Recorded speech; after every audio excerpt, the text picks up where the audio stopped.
Hello friends, welcome to R S study point channel. कैसे हैं आप सभी? आई होप आप सभी ठीक होंगे। फ्रेंड्स, आज की इस वीडियो में हम नेटो के ऊपर पूरे विस्तार से चर्चा करेंगे।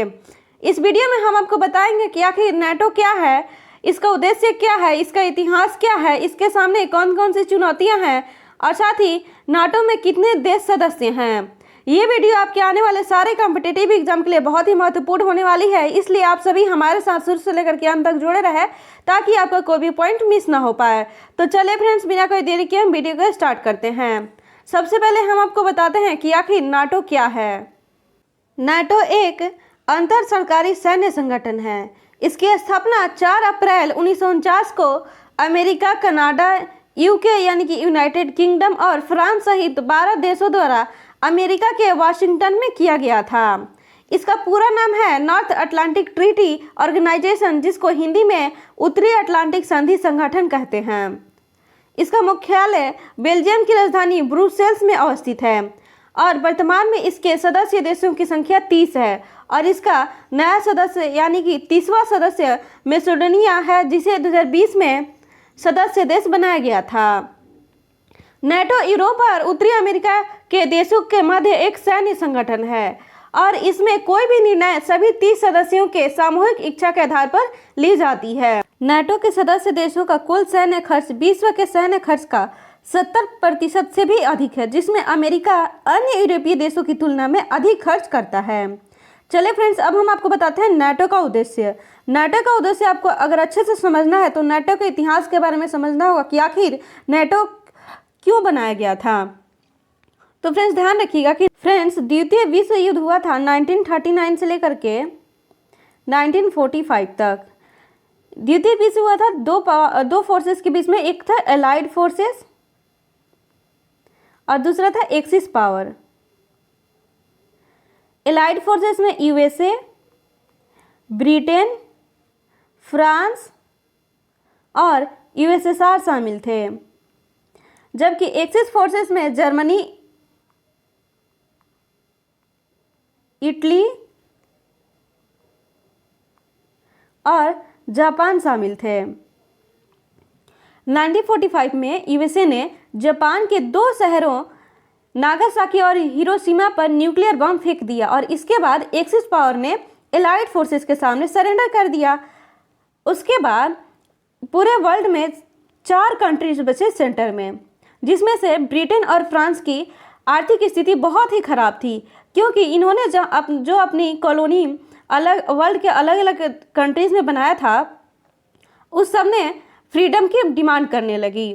जैसे कि हमारा देश 1947 में आज़ाद हुआ था और उसके बाद से ब्रिटेन को जो हमें लूट करके जो इंडिया से लूट करके ब्रिटेन जो पैसा ले जाता था, उसको वो सब तो मिल नहीं रही थी, जिसकी वजह से उसकी इकोनॉमिक हालत बहुत ही ख़राब हो चुकी थी। वैसी ही हालत थी फ्रांस की।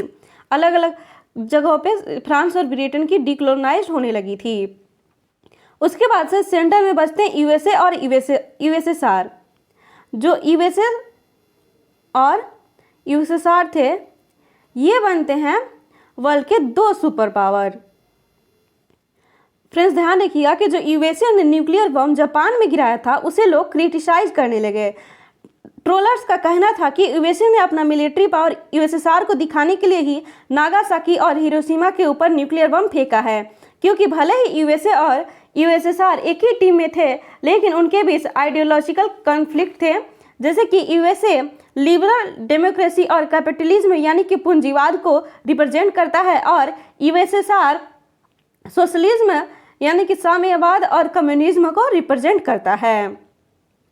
और इसी के बाद से इन दोनों के बीच में कोल्ड वॉर स्टार्ट हो गया। जो 1945 से कोल्ड वॉर का काल स्टार्ट हुआ, यानी कि शीत युद्ध का काल स्टार्ट हुआ, उसके बाद 1949 में यूएसए ने नाटो की स्थापना की और इसका स्थापना करने का मुख्य उद्देश्य था कि पश्चिम यूरोप यानी कि वेस्टर्न यूरोप में सोवियत संघ यानी कि यूएसएसआर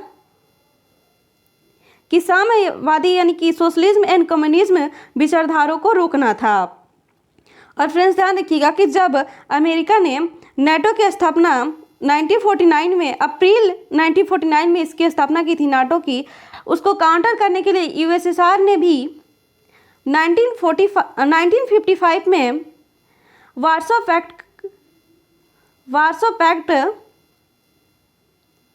नामक एक संगठन बनाया था। लेकिन जब यूएसएसआर 1991 में कोलैप्स हो गया यानी कि बिखर गया, तो उसके बाद से वार्सो पैक्ट का वर्चस्व खत्म हो गया और नाटो का वर्चस्व और अधिक बढ़ गया।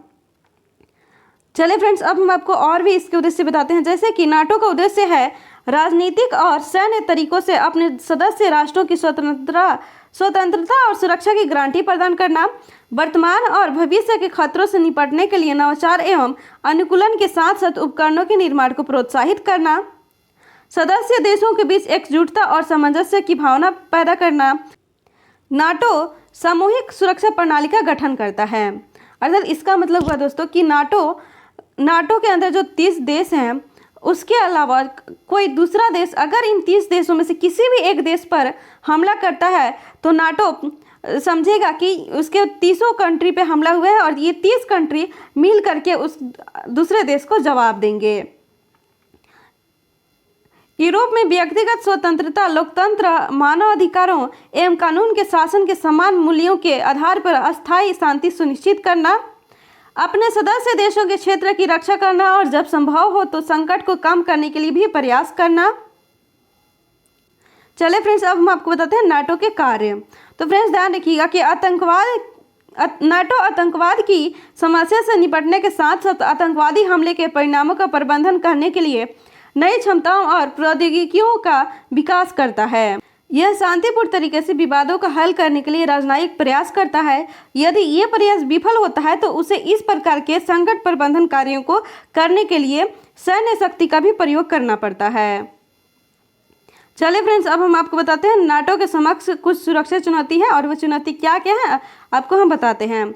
आतंकवाद के खतरे से निपटना, परमाणु हथियारों के प्रसार और बड़े पैमाने पर विनाश के अन्य हथियार यानी कि वेपन्स ऑफ मास डिस्ट्रक्शन यानी WMD के प्रसार को रोकना, बैलिस्टिक मिसाइल रक्षा यानी कि बैलिस्टिक मिसाइल डिफेंस का विकास से संबंधित चुनौतियां, साइबर हमले से बचाव और ऊर्जा से उत्पन्न होने वाले जोखिमों को कम करना, और साथ ही पर्यावरण संबंधित भी कुछ प्रमुख चुनौतियां हैं नाटो के सामने।